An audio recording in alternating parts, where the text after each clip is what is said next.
problems. You can't digest them. So you have to cook them. Similarly with the flesh, we non-vegetarians, we cook them for easy digestion.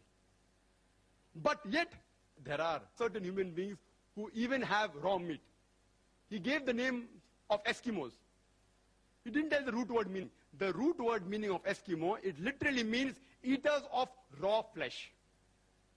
So there are human beings who even have raw meat. They are conditioned. Tomorrow if you are conditioned to eat raw wheat and raw rice, even you may be able to digest it. But most human beings cannot digest certain raw vegetables. That doesn't mean you should not have rice, you should not have wheat, that you should not have drumsticks. There are, in the herbivorous animal, an enzyme known as cellulase enzyme. And every vegetable has cellulase. And this cellulase enzyme helps in digesting the vegetables. We human beings, we don't have cellulase enzymes. Therefore, the vegetables we eat, the cellulose part remains undigested, and we call them as fibers. It's undigested. On the other hand, there are certain enzymes like lipase, trypsis, chymotrypsis, which are mainly meant for digesting non-vegetarian food. If Almighty God did not want us to have non-veg food, why did he give us these enzymes? And the primitive man, as said by the earlier speaker as well as the chief guest, archaeological evidence shows us clearly the Homo sapiens, the Eskimos, the Australian Aborigines, they were non-veg. So why the change now? We have the same teeth, we have the same digestive system, and he has given a list of other comparisons which prove we can have veg. And I agree with that. Where did I ever say that you cannot have veg? A non-veg is a person who has the food of the animal products as well as vegetarian food. It's an omnivorous diet. He said that the liver and the kidney in carnivorous animal is large. In the human beings, it is small like the herbivorous, because the animals have raw meat.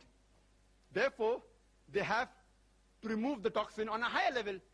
We do it by cooking the food. Therefore, God gave us a small kidney and a small liver, which is sufficient to digest both cooked non-veg and also vegetables.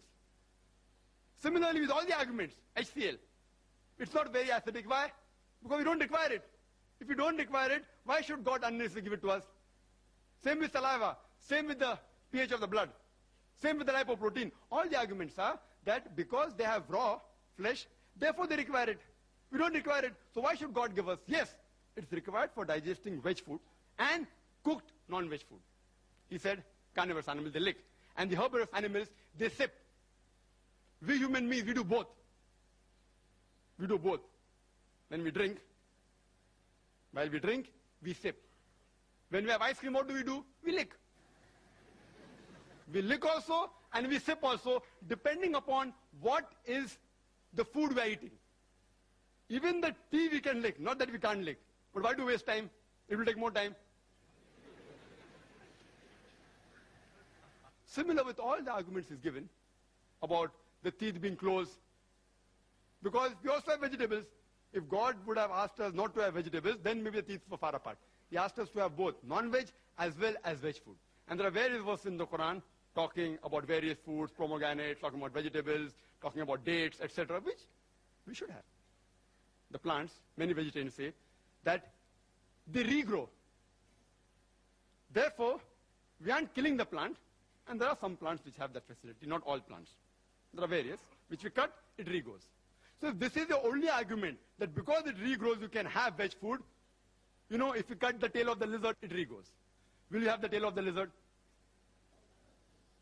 It's a delicacy. There are human beings, the Australian Aborigines, they relish the lizard. Will you have the tail of the lizard? And the answer will be no. You know what I'm doing now? I'm behaving like a lawyer. I'm feeling ashamed to answer all these things, but I have to do, because it is also a debate. I had come here so that we understand better and have a friendly understanding of each other, but I have to behave like a lawyer also, besides being logical and scientific, because the arguments put forth, anyone who has general knowledge can reply. But because people don't have general knowledge, Many people aren't aware. That's why these arguments may satisfy many people. And all these arguments are given in the books, which are distributed. Meat Eating, 100 Facts by Nemi Chand, distributed by Jain Organization, also by the Indian Vegetarian Congress.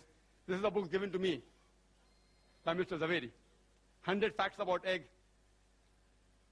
vegetarian or non-vegetarian. Each and every argument can be disproved. Certain things I know that non-veg causes diseases which can be prevented. Let's analyze the behavioral consideration. He gave certain arguments. The food we eat has an effect on our behavior. I agree with him to a certain level. The food we eat has an effect on our behavior. That's the reason we Muslims have the flesh of herbivorous animal like goat, sheep, who are docile and peace-loving. We want to be peace-loving and docile. We don't have the meat of the carnivorous animal like lion, tiger, dog, pig, etc. And the Prophet clearly says all these animals are prohibited. We are peace-loving people. Therefore, we want to have animals which are peaceful. And countering argument, you all eat plants and you all behave like plants. That is suppression of the senses. A lower species. I know scientifically it is wrong. I'm only behaving like a lawyer. I feel ashamed to speak these points as a medical doctor. It's not true that you eat plants, you behave like plants. But the argument he has put forth, I'm giving a counter reply. You eat plants and you behave like plants, weak and suppressed, can't move properly. I'm sorry. I really apologize. I apologize. I have to reply to the arguments. I apologize if I've hurt the feeling of any vegetarian. It is not scientifically true. It's just an argument, a counter argument. Further, he gave the list of various peace-loving people like Mahatma Gandhi, and I respect Mahatma Gandhi because he has done certain good things for India and humanity. But if, because Mahatma Gandhi was peaceful, indicates that if you have veg food makes you peaceful, then today if you analyze the list of the Nobel Prize winners for peace, almost all, or most of them are non-vegetarian. Menachem Begin, non-veg. Yasser Arafat, non-veg. Anwar Sadat, non-veg. Mother Teresa, non-veg. Mother Teresa.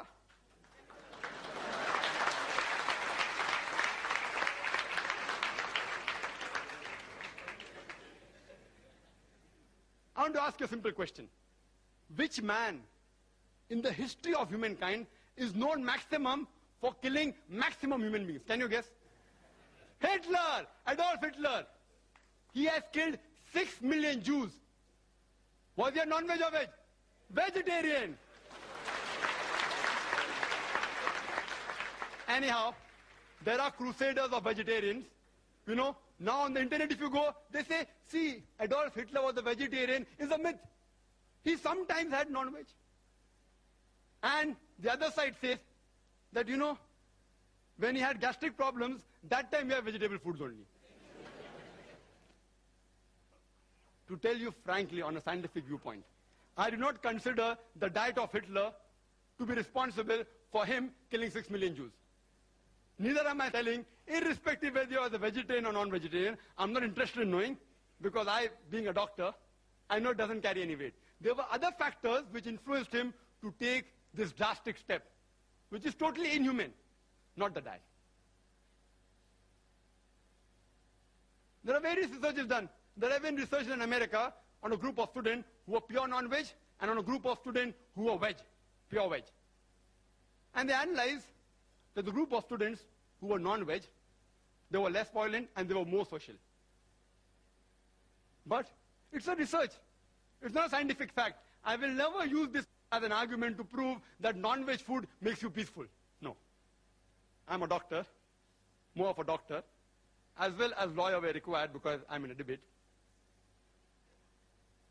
There are researches, but these researches aren't scientific facts. Most of the statements what Mr. Rashmi Zaveri made, all were researches, not scientific facts. There is not a single authentic medical book which says that non-veg food in general should be prohibited. Not a single. All these are researches, like the research done by this person in America. Then they say that veg food makes a person intelligent.